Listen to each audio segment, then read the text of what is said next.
So the panicam's not the only thing threatened by the looming government shutdown. The Senate just voted to strip out the Obamacare delay from the budget bill. So now we're closer to the shutdown. There's a whole lot at stake, including on the political front. Joining me now, Sarah Palin, Fox News contributor and former governor of Alaska. Good morning.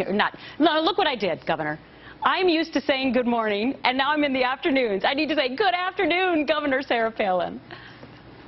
You know what? It's still morning here in Alaska, so you're spot on. And congratulations on this new chapter of your life. Well, I guess we're just going to be real here for the next couple of minutes together. Right. Thanks so much for your time. Speaking of animals, I saw this article that you wrote about hunters and flushing dogs, and you used this analogy to talk about members of Congress. So explain for everyone who you meant by flushing dogs and what they do.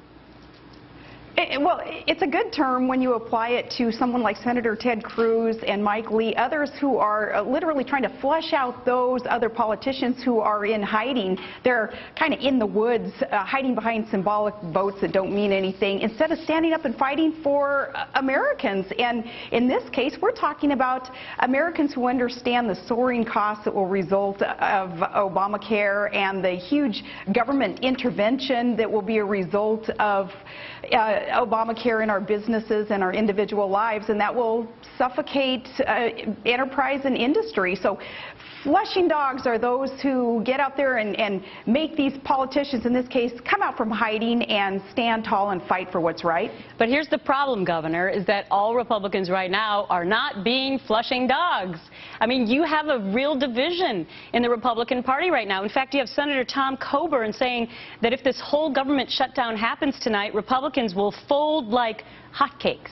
How are you going to bring them all into the fold?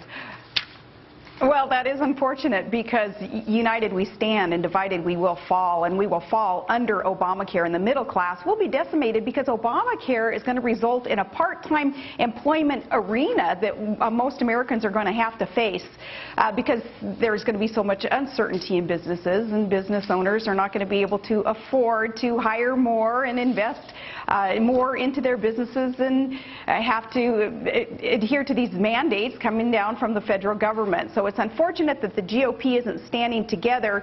This is the time to be united, and a lot of this also, they need to keep in mind, has to do with the midterm elections coming up 2014. I think if they would stand united, it would send a message to say the red state Democrats who are up for re-election and are going to have to face constituents who understand the dangers of Obamacare. You also talk in this article about how when you were governor of Alaska that you had to engage with powerful multinational oil tycoons from time to time, and that it was your experience that the only way that you get what you want in a negotiation is to not surrender too soon.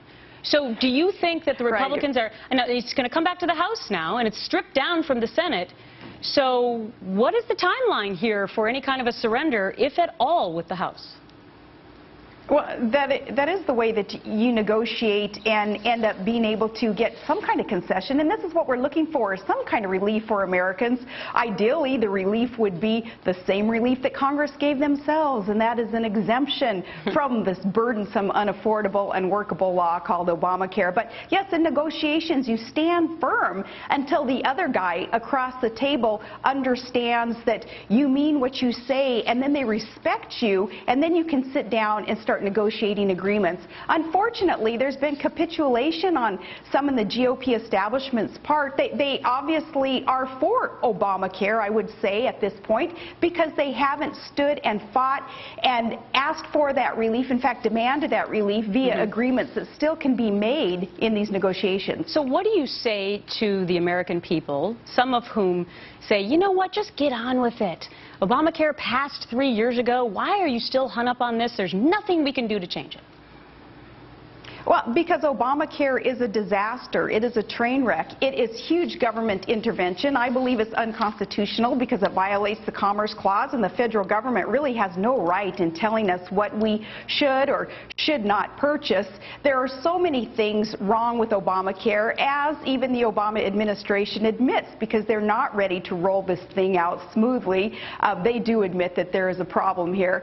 And no, that's why we don't want to just give up and say, okay, okay, federal government intervene even more fully in our lives, more than what our founders had ever intended for this branch of government to be able to burden us. No, we don't give up. We fight for what's right, and that's why we elect those like Ted Cruz, Mike Lee, who are willing to stand firm and speak on behalf of we the people. Well, as I said at the earlier part of the show with Donald Trump, I don't know if you had a chance to hear that, Governor, but one of the things I would love to do with my guests moving forward is at the end of the interview that they reveal one thing that maybe our viewers didn't know yet about a particular guest. And so today with you, Governor Palin, is there anything that you would like to reveal that you've never told anyone before? Well, it seems like pretty much everybody would know everything about me, especially once you get your emails hacked, you know, and advertised. But, you know, I think something that maybe viewers would find interesting is the way that we put together these Fox interviews. I'm in Todd's airplane hangar, and Todd is the one manning the camera, and he's behind the controls. Hi, Todd. And yeah, Todd, we put a sign outside the door asking that the kids stay out for about 15 minutes. Don't come knock on the door. We put that sign up, and we also ask the kids to keep all the dogs outside because we've had them wander through once in a while during these hits, and it creates some chaos. I can imagine. How many dogs do you currently have? Speaking of flushing dogs. You know what, we usually end up babysitting our daughter's dogs, so when you add them all up, including some strays coming around, I don't know, we have a handful of them. Well, Governor, I'm so glad that you took time out of your busy and beautiful life out there in Alaska to be with me on my first day today and to join the real story and to keep it all real. Governor, I hope to see you again sometime soon. Thanks so much. Thanks, it's an honor. Thanks. Thank you.